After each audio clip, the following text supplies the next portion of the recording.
é o título, que a intercessão ela pode ser de joelho, como Paulo fala. Ela pode ser inclinada, coloquei aqui, ou prostrada, ou em pé, ou sentada. Né? Ela tem em pé, deitado ou sentado a intercessão. E uma coisa que eu coloquei aqui é a observação: os que morreram não podem interceder por alguém, porque há quem diga nessa situação que alguém pode se colocar no meio e interceder por alguém a Deus. Aí colocamos aqui no livro de Jeremias, capítulo 15, versículo 1, que diz assim: mesmo que venha Moisés, o texto não vai dizer no livro de Jeremias, no capítulo 15, versículo 1, não vai dizer que se Moisés e Samuel, lá mortos, interceder pelo povo, eu não virei, não. O texto vai falar assim: mesmo que Moisés e Samuel viessem interceder pelo povo, eu não ouviria. O texto não está dizendo que Deus ouve a mortos. Ninguém pode se colocar diante de Deus interceder por alguém, como algumas pessoas dizem e pensam e interpretam dessa forma. Amém? Amém. Boas definições a respeito sobre o caráter da oração e a importância da oração na vida do crente. A oração, ela é um diálogo do Senhor Jesus. O primeiro tópico da lição, ele fala sobre como orar com o poder do Espírito. O primeiro parágrafo diz: o apóstolo inicia sua oração ao Senhor com um pedido duplo: o poder do Espírito no homem interior e a presença de Cristo nos corações dos crentes. Quero pedir ao nosso companheiro, presbítero Isaías, para tecer um comentário a respeito do primeiro tópico da nossa lição. Amém, pastor. Paulo, ele inicia pedindo para que as riquezas da sua glória, da glória que há em Cristo, estivesse justamente na vida daqueles cristãos convertidos em Efésios. E uma coisa interessante que o comentarista ele deixa bem claro aqui, ele diz: o apóstolo já havia declarado que Deus é o Pai da glória, cheio de abundância de riqueza de sua graça, favores imerecidos. O que significa que ele é possuidor de todas as glórias e dispenseiro de ricas e limitadas bênçãos exclusivas que são algo conciliável para a igreja, que Paulo ele deseja isso no seu coração, para que a igreja possa receber essas bênçãos. E o comentarista diz assim: ricas bênçãos ilimitadas. Não tem limite às bênçãos do Senhor. Me faz lembrar o texto de Deuteronômio, capítulo de número 28, quando fala sobre as bênçãos de Deus. As bênçãos de Deus alcançadas, e é algo não limitado. É até aqui, mas é algo ilimitado, porque Deus é um Deus que não tem limite. Para Deus não há limite. Ainda fala mais: fortalecido com poder. Primeiro pedido do apóstolo Paulo é para que a igreja seja corroborada. Corroborar é confirmar, é fortalecer. Confirmar é fortalecer com o poder do seu Espírito no homem interior, mas que ela fosse continuamente revigorada com poder, constantemente. Amém. Nós temos uma grande mensagem, da parte de Deus através do apóstolo Paulo, aonde nesta intercessão que ele faz pela igreja dos Efésios, era para que houvesse uma uma modificação no homem interior. Nós bem sabemos que hoje as pessoas valorizam mais a estética, a aparência, aquilo que é visível aos olhos humanos. E nós percebemos que há uma grande preocupação em as pessoas se apresentarem bem, terem um corpo dentro de um padrão pré-estabelecido, seguindo um ditame social, seguindo uma normativa da sociedade. Mas percebemos que não há essa preocupação no tocante ao homem interior. Muitas vezes as pessoas elas exalam beleza exterior, mas por dentro são horríveis. São pessoas que carecem de uma transformação. E a Bíblia vai nos dizer que a cidade de Efésios era uma cidade que estava fundamentada em cima de um culto pagão, em cima de uma idolatria, em cima de práticas de comércio que estavam vinculados a esta idolatria, a este culto pagão. Então toda a sociedade de Efésios ela estava contaminada. Ali havia as prostitutas cultuais, aonde viajantes, homens de todos os lugares, iam até o templo da deusa Diana, que chamava a deusa ou a rainha dos Efésios, e ali encontravam as prostitutas cultuais, e ali se prostituíam, e aquelas práticas eram aceitas por aquela sociedade. Mas aí chega o Evangelho, e quando o Evangelho chega, ele chega para transformar, para fazer tudo novo. A Bíblia diz que as coisas velhas se passam e eis que tudo se faz novo. Isso é o poder do Evangelho.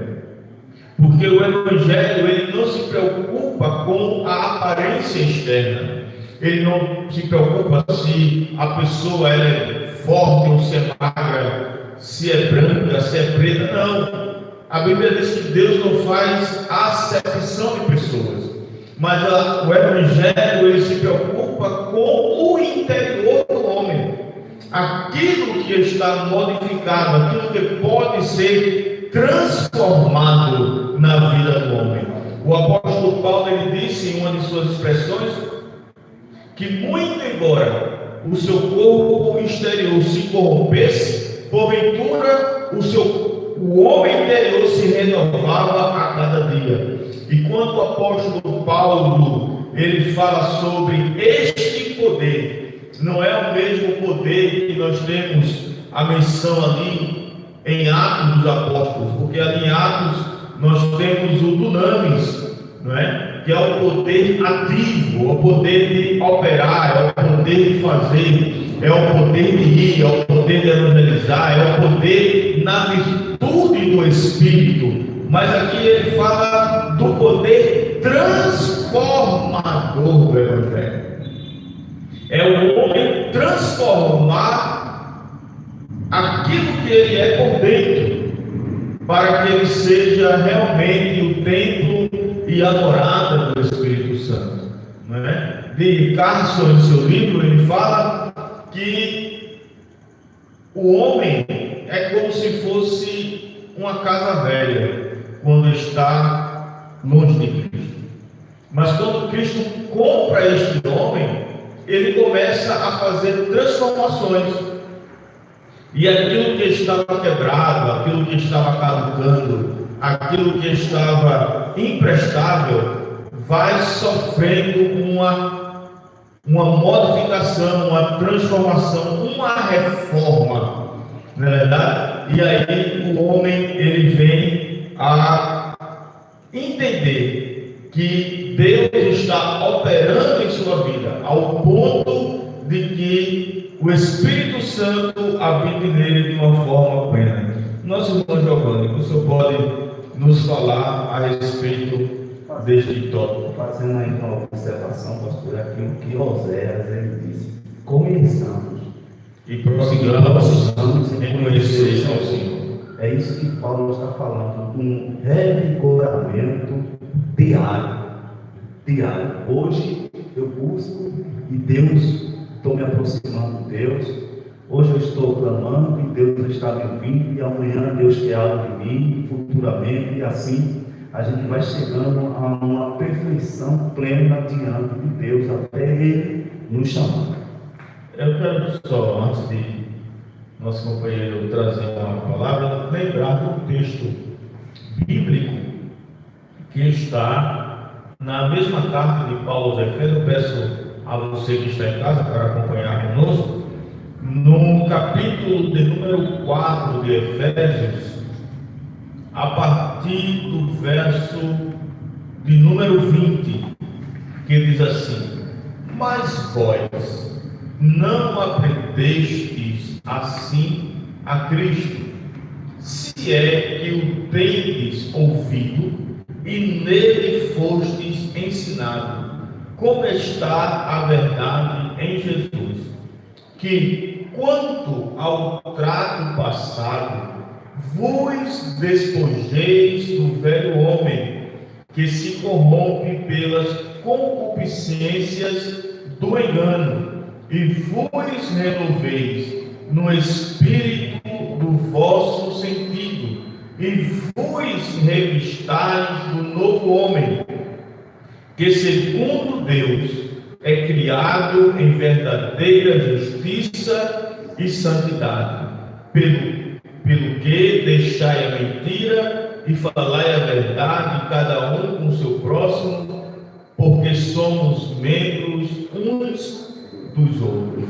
O apóstolo Paulo, escrevendo aos Efésios, ele trata nessa passagem de um ato definitivo. O verso de número 22 diz que quanto ao trato passado, vos despojeis do velho homem que se corrompe pelas concupiscências do engano. A tradição diz que o batismo na igreja primitiva, ele tinha uma simbologia em especial. O homem, quando ia se batizar, descer as águas, ele ia com roupas velhas, com roupas rasgadas, roupas que não tinham mais valia, que não tinham mais um serviço. Por quê? Essas roupas representavam o velho homem, representavam aquilo que estava deteriorado, que estava sobre ele.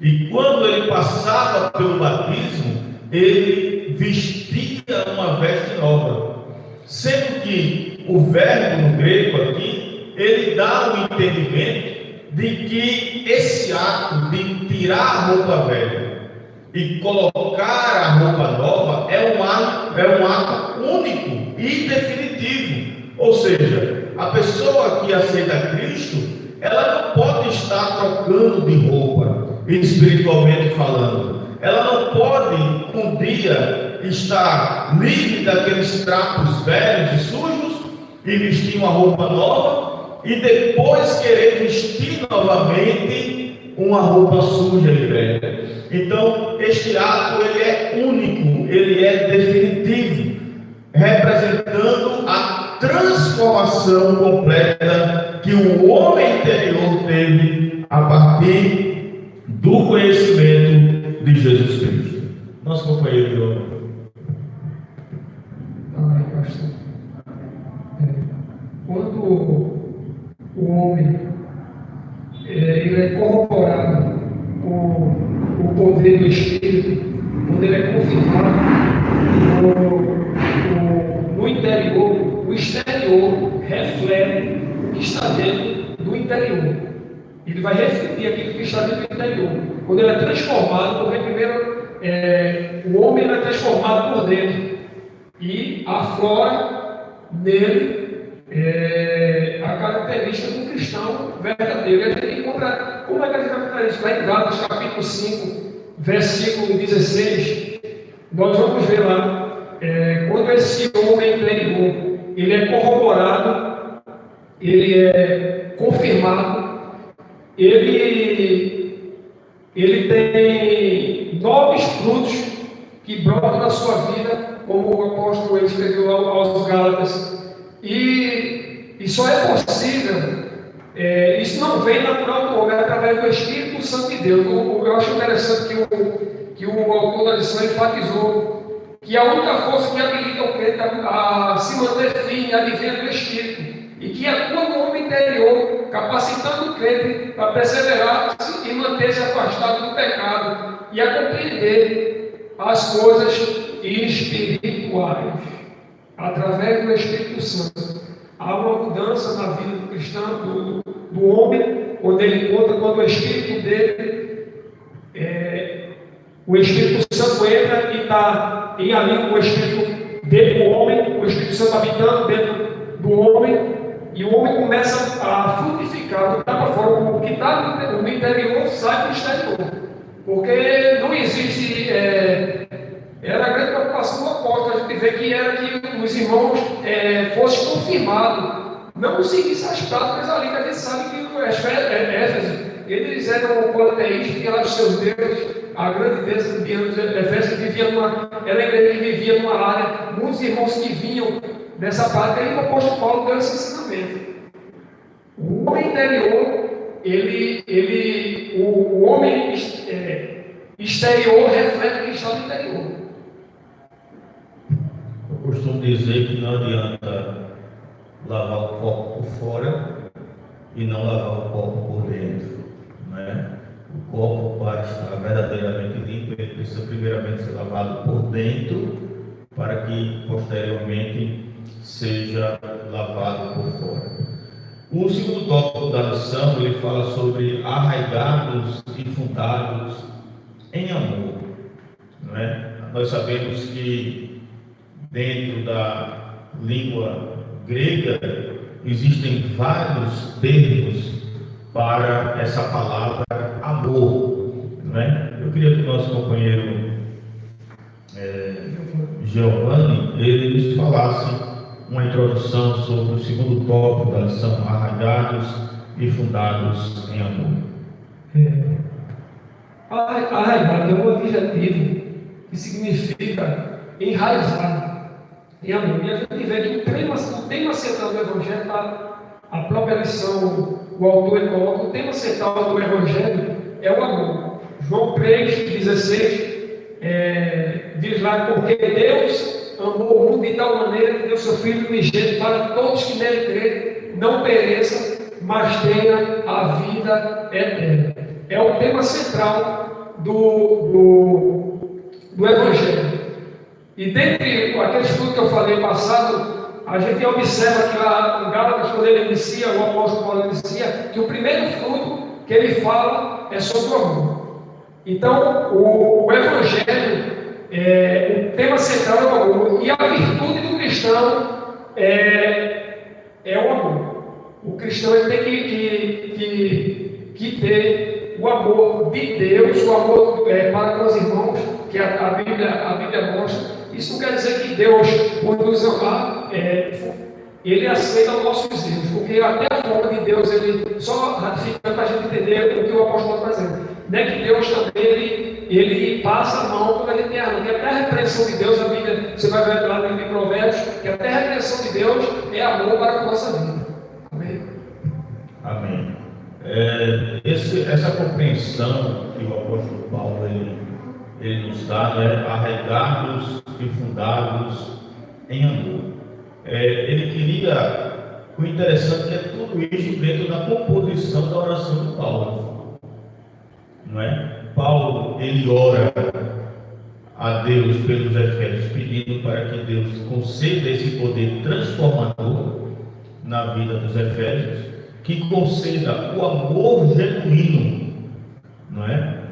A expressão agapao no grego, que é o amor, não é, altruísta, o amor divino, o amor de Deus, mas que deve estar presente na igreja. E a igreja, ela precisa estar alicerçada, ou seja, quando nós vemos uma construção, a primeira coisa que nós percebemos é que os engenheiros, os projetistas, eles se preocupam com o fundamento. Porque se o fundamento, se a base ela for mal feita, todo o edifício ele correrá um risco de, com alguns anos, com algum tempo, ele comece a apresentar falhas, ele comece a apresentar rachaduras, ele comece a causar um perigo às pessoas que ali habitam, não é? Então, o apóstolo Paulo, ele diz que o amor é este fundamento. E a igreja precisa estar fundamentada neste amor de Cristo, não é? Que foi manifestado em Cristo por todos nós, como disse aqui o nosso irmão Giovanni, bem lembrado, João 3,16, demonstrado em Cristo por todos nós. Agora, este amor não é um amor contemplativo, porque tem pessoas que vivem no mundo das ilusões, que vivem no campo das ideias, no campo filosófico, não é? E contempla aquele amor e aquele amor é como se fosse um poeta eterno. Mas esse amor não é um amor apenas numa teoria, mas é um amor prático.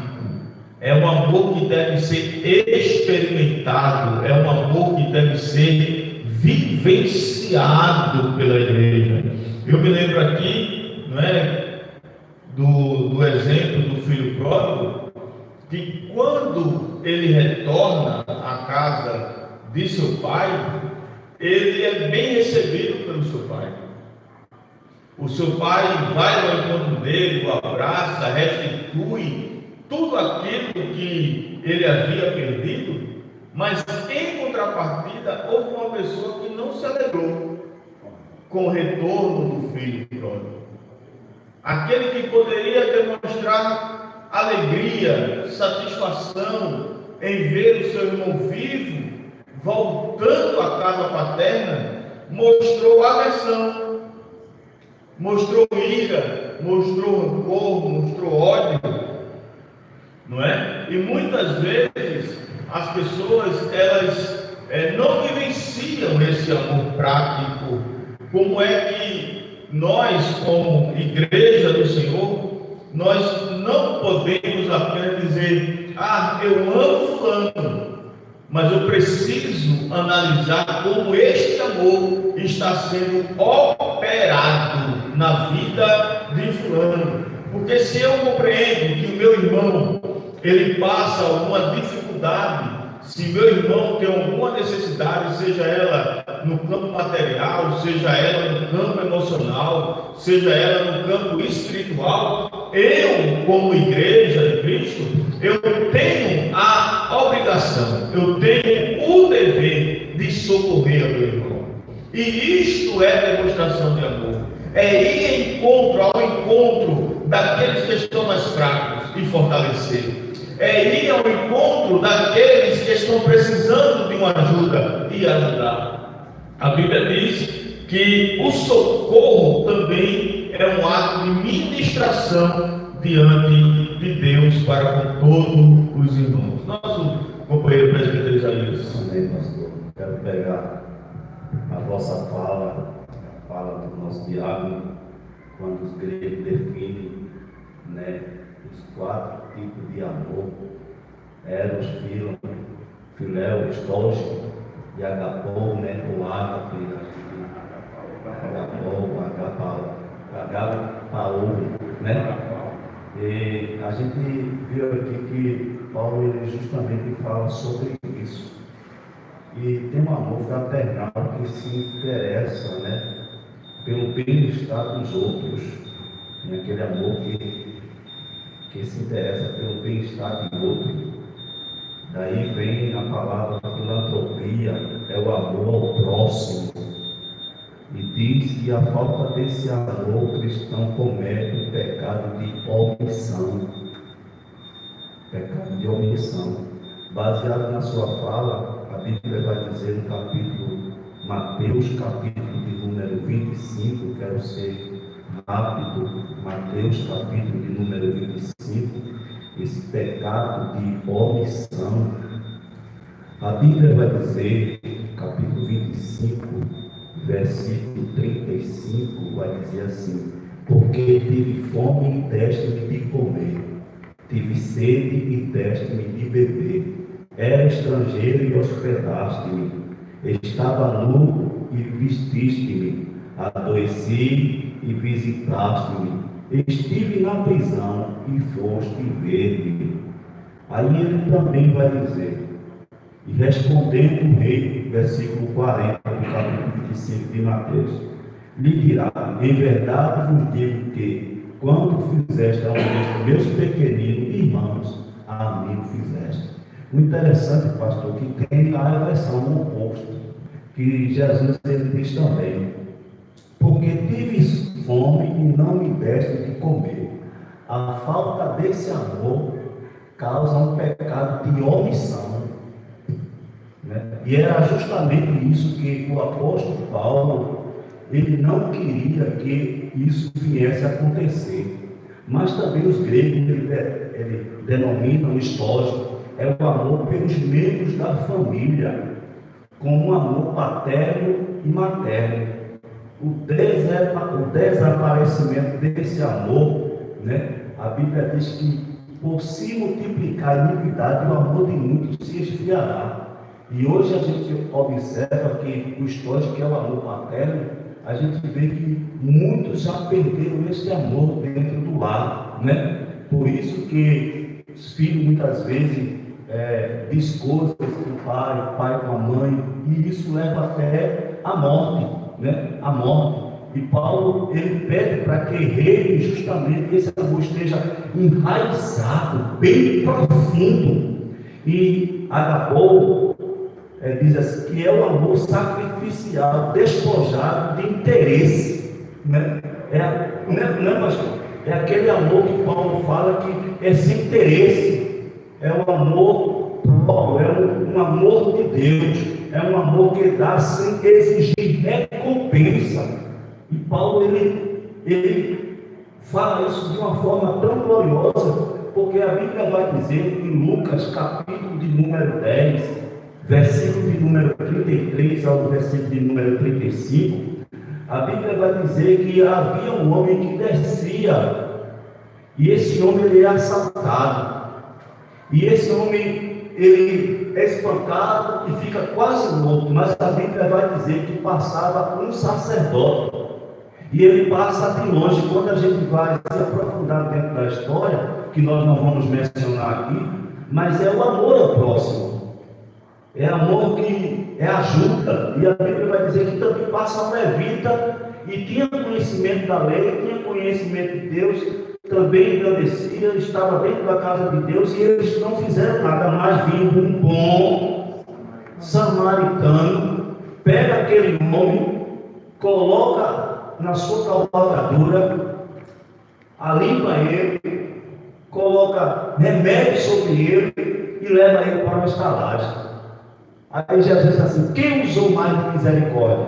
A gente observa que ali houve um processo que nós, a igreja que Paulo está falando, está tratando para nós, é que esse amor ele tem que estar aprofundado, bem enraizado, para que nós possamos agir assim, sem interesse.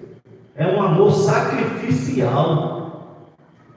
Um amor sacrificial. Aí eu pergunto: será que nós estamos prontos a sacrificar a nossa vida por outro? Não é, pastor? É bem verdade que Cristo já fez isso por nós. A Bíblia diz que, da mesma forma que nós queremos ser tratados, nós devemos tratar os outros, não é? Então, da mesma maneira que nós recebemos a misericórdia de Deus sobre as nossas vidas, nós também devemos manifestar a misericórdia. Essa misericórdia não é a complacência pelo pecado. Porque tem muitas pessoas que dizem, não, mas a igreja disciplina, a igreja, ela age de uma forma de correção com aquele que, por algum motivo, teve um deslize espiritual, mas compreenda que a própria disciplina é um ato de amor. Porque a Bíblia faz um comparativo entre a disciplina eclesiástica e a disciplina entre os pais e os filhos. O pai que vê um filho andando de forma desordenada e não corrige o seu filho, ele demonstra que não ama o seu filho, porque ele está vendo que o seu filho está indo de mal a pior e que vai encontrar uma dificuldade em sua vida. Então, por amor ao seu filho e para o benefício do seu filho, o pai castiga o filho. Da mesma sorte, a igreja, quando percebe que a um dos seus filhos, a um dos seus membros, que estão andando de forma que não condiz com a verdade e nem condiz com a pureza cristã, ela também chama essa pessoa a uma conscientização dos seus atos, não é? Podendo ser uma exortação, podendo ser uma repreensão e podendo ser um ato disciplinar na vida daquela pessoa. E o apóstolo Paulo vai dizer que no princípio a disciplina ela pode parecer de sofrimento, mas lá no futuro produzirá frutos dignos de arrependimento. Então, quando nós percebemos ou tentamos perceber a dimensão desse amor dado por Deus através de Cristo à igreja, nós tentamos e percebemos que precisamos experimentar este amor e colocá-lo em prática diariamente na nossa vida. Pastor, interessante. O apóstolo Paulo, você pode ver sua vida aí no livro de 1 Coríntios, capítulo 13. O apóstolo Paulo ele dedica esse capítulo todo a falar da suprema excelência da caridade. 1 Coríntios capítulo 13. Você vai ver lá o que o apóstolo Paulo fala. Ainda que eu falasse a língua dos homens, dos anjos, e não tivesse caridade, seria como metal que soa e como sino que tine. Ainda que eu tivesse o dom de profecia e conhecesse os mistérios e toda a ciência, ainda que tivesse toda a fé, de maneira tal que transportasse montes e não tivesse caridade, o amor, nada seria. Ainda que eu distribuísse toda a minha fortuna para sustento de pobres, ainda entregasse o meu corpo para ser queimado e não tivesse amor, nada disso me aproveitaria. Aí vem as qualidades do amor: sofredora, benignidade, sofredor, benigno, caridoso, não invejoso, não trata com leviandade, não se submete, não se importa com indecência, ou seja, ele não se dá, não é aprazível a indecência. A pessoa que tem amor não se irrita, não suspeita mal, não folga com injustiça, mas folga com a verdade. Tudo sofre, tudo crê, tudo espera, tudo suporta. A caridade nunca falha. Ele termina esse capítulo, lá no versículo 13, diz assim: agora permanece a fé, a esperança e o amor. E estas três, mas a maior desta é o amor. Pastor, ainda corroborando com a vossa fala, diz que Hebreus capítulo 12, versículo de número 6, né? O irmão Giovanni pontuou bem o amor, mas corroborando com a vossa fala, vai nos ajudar, porque o Senhor corrige quem ama e açoita a qualquer que recebe por filho. O interessante, pastor, que posteriormente João, no capítulo 2, né, vai falar sobre a falta desse amor. Eu queria ler. Paulo é um assunto muito importante no nos dias atuais. João vai falar no capítulo 2 do livro de Apocalipse, que é o livro das revelações, em versículo 4, ele diz assim: tenho, porém, contra ti, a igreja de Éfeso, que deixaste o teu primeiro amor. A gente observa que Paulo ele roga para que haja esse amor. E eu preciso, exercitar este amor. Porque tem tantas pessoas que falam tanta coisa, né? Mas eu aprendi aqui, pastor, que alguém falou e disse assim: não é preciso falar, é preciso falar e demonstrar. Porque a gente fala tanta coisa, a gente chama tanto, né? Tem pessoas que chamam tanta coisa, mas não sabe dizer o que ama. E não somente em palavra, mas em ação. Aí a Bíblia vai dizer que João ele se expressa dizendo: como dizem que ama a Deus? É forte. Aí Paulo diz assim: eu estou orando por vocês, para que este amor esteja enraizado. Aleluia.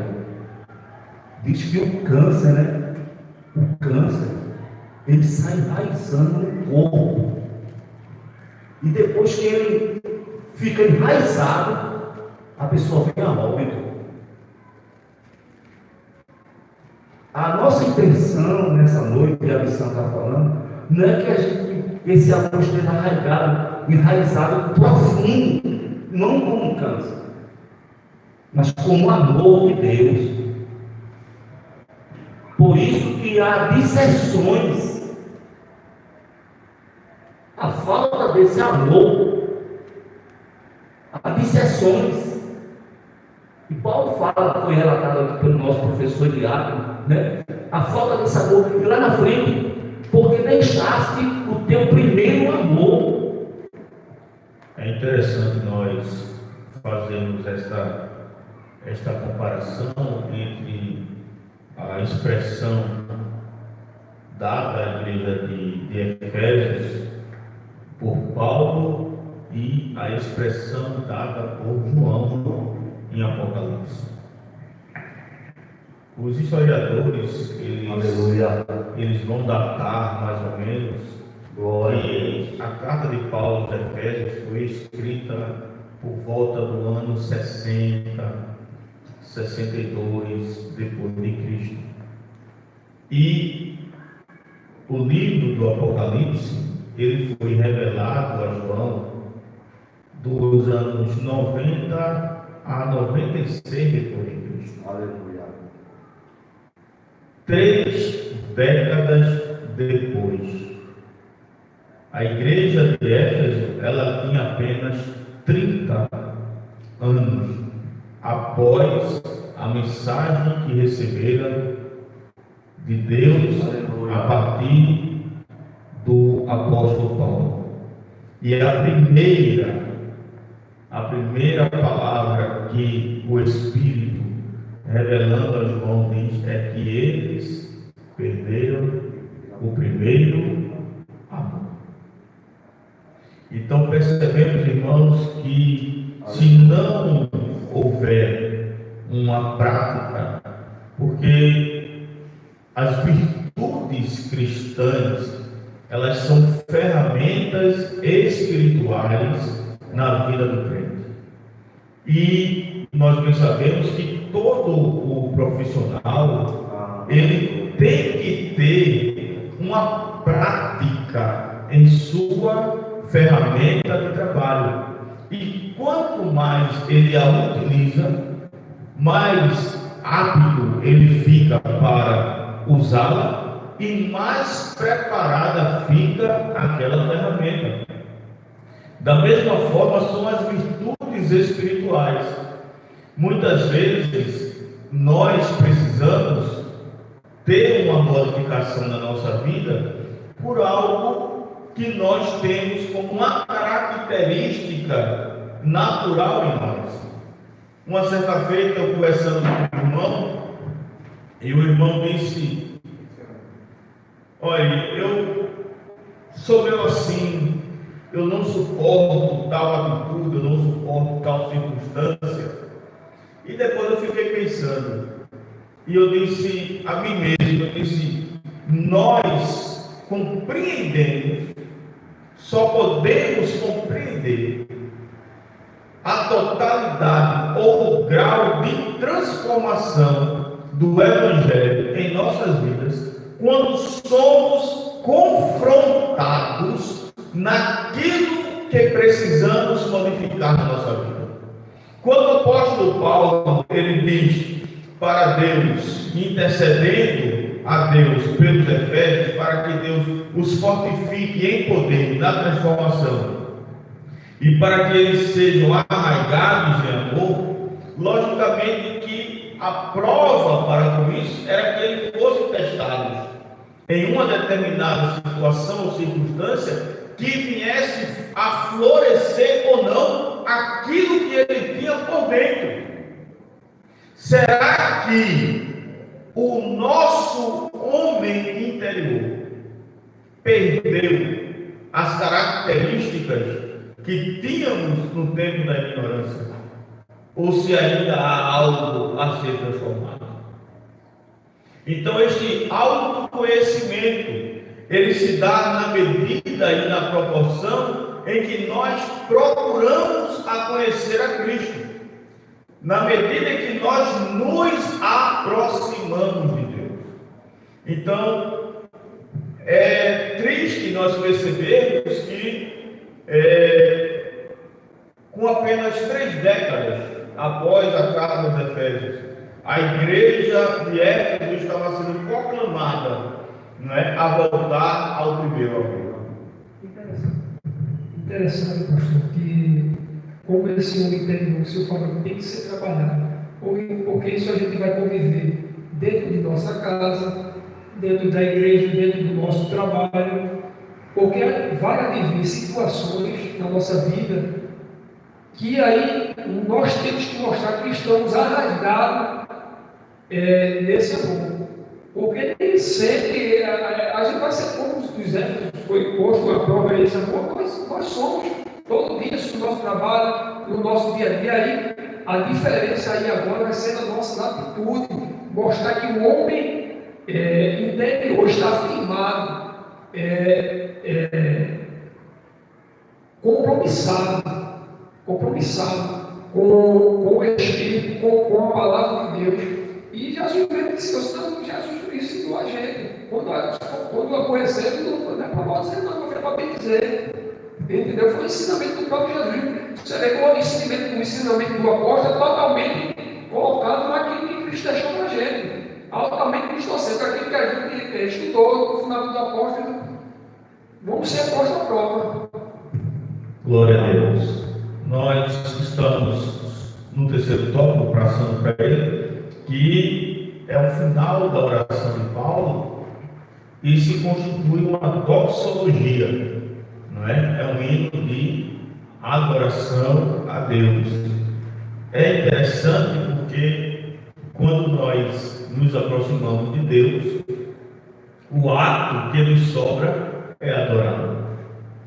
Mas sendo que dentro desta oração, dentro desta doxologia, dentro deste louvor, o apóstolo Paulo, ele nos ensina e nos revela algo que é tremendamente maravilhoso para todos nós. Eu quero fazer menção desse texto, dessa leitura propriamente dita, para que a gente possa encontrar uma amplitude maior sobre o tema. Efésios capítulo 3 e o verso de número 20 diz assim: ora, aquele que é poderoso para fazer tudo muito mais abundantemente, além daquilo que pedimos ou pensamos, segundo o poder que em nós opera. A esse glória na igreja, por Jesus em todas as gerações, para todo sempre. Amém. Amém. Glória seja dada ao nome de Jesus. O interessante, irmãos, é que o apóstolo Paulo, aqui no verso de número 20, ele vai nos trazer uma dimensão da bondade e da misericórdia e do amor de Deus para com os seus filhos. O texto, ele diz que Deus, ele é poderoso para fazer tudo, muito mais abundantemente, além daquilo que pedimos ou pensamos, segundo o poder que em nós opera. Isto se dá mediante a confiança depositada em Deus. É interessante, irmãos, que na oração, a oração ela é uma chave que abre o compartimento do céu para as nossas vidas. E nesse compartimento do céu há uma grande provisão. Ali no celeiro de Deus, a cura, a milagre, a transformação, a renovação, a mudança, a todo tipo de sorte, de bênçãos para o seu povo. A Bíblia diz que Deus, ele é galardoador daqueles que o buscam. Ora, geralmente as pessoas oram vinculando algo específico para Deus, mas muitas vezes não compreendem que os planos e propósitos de Deus, aleluia, são maiores e melhores que os nossos planos. A Bíblia diz lá em Isaías, do profeta Isaías, diz que os planos, os pensamentos do Senhor são maiores que os nossos pensamentos. E muitas vezes, irmãos, nós não recebemos algo de Deus porque pedimos erradamente, pedimos mal. Ora, o apóstolo Paulo, ele nesse texto, ele nos ensina a descansar na vontade de Deus para a nossa vida. Ora, irmãos, eu sei que cada um de nós aqui temos necessidades, sejam elas coletivas, sejam elas particulares, sejam elas individuais, mas o Deus que nos conhece e tem um plano excelente na nossa vida, ele sabe aquilo que é o melhor para nós. Muitas vezes a gente está pedindo a Deus, ó Deus, abre uma janela, enquanto Deus quer abrir uma porta.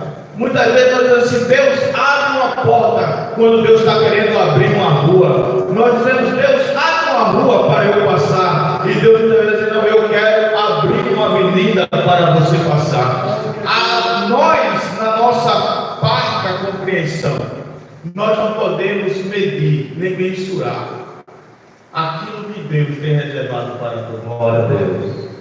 O apóstolo Paulo, ele vai dizer, aquilo que o homem não viu, nem que os ouvidos ouviram, é o que está preparado. Aleluia. Aleluia. É o que está preparado para cada um de nós. Eu vejo muita gente especulando como é o céu. Ah, o céu é assim, não sei o que, o céu é desse jeito. Olha, irmãos, eu nunca tentei imaginar o céu. Porque eu sei, porque o meu pensamento não chega à compreensão do que é o céu. Eu não posso, pelo meu pensamento, pelas minhas orientações, pelas minhas matrizes, por aquilo que eu tenho como uma referência, de contemplar aquilo que Deus preparou antes da fundação para a sua igreja. Aleluia. E muitas vezes as pessoas querem entrar em um plano que não é um plano, é uma experiência totalmente tremenda para todos nós. Então, o apóstolo Paulo, ele vai dizer aqui, o autor da lição, ele vai dizer, ao concluir a ousada oração, Paulo lembra de que a magnitude do poder de Deus é capaz de fazer muito mais abundantemente, além daquilo que pedimos ou pensamos. Isso indica que o que Deus pode fazer ultrapassa em muito nossos melhores anseios e desejos. Amém. Glória a Deus. Amém, pastor. Eu, na nossa fala, meditando isso aí, eu me lembrei agora de um testemunho de um jovem que já terminou a sua carreira, e ele disse que morava no Congo, está hoje nos Estados Unidos, morava no Congo, Mutombo, chamado Mutombo. Ele disse que um missionário chegou lá no Congo e pregou o evangelho para a mãe dele, e a mãe dele aceitou a Cristo. E a mensagem que ela guardou desse missionário, porque eles eram muito pobres, foi o versículo de número 20. E ele disse que cresceu ouvindo a mãe, que a mãe decorou e dizia para os filhos: Deus é poderoso para fazer muito mais daquilo que vocês pedem ou pensam. E ele disse que cresceu com isso.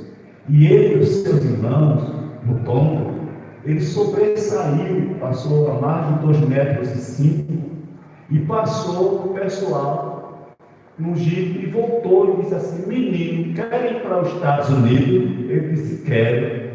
Descalço, uma roupinha simples, e deixou a sua família e foi. E foi jogador de basquete. E foi um dos maiores jogadores de basquete. E ele disse: eu queria, na minha cidade, fazer um pequeno hospital. Mas Deus me deu o maior hospital no Congo e me deu os melhores médicos e as melhores máquinas, tecnologia terrível. Aí ele citou de novo. Eu quero citar que eu escutei que um missionário falou para minha mãe, e a minha mãe falava para a gente que Deus é poderoso para fazer muito mais daquilo que eu peço ou que eu penso. Eu só queria fazer uma coisa pequena, mas Deus fez muito mais. Glória a Deus. Glória a Deus.